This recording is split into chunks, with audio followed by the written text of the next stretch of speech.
अस्सलामुअलैकुम रहमतुल्लाहि व बरकातुहू।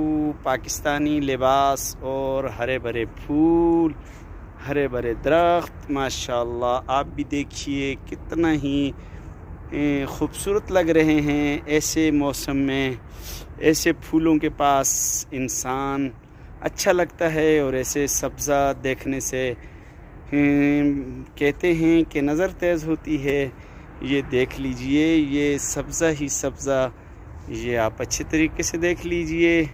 और ये कहीं और नहीं, ये सऊदी अरब में ही है।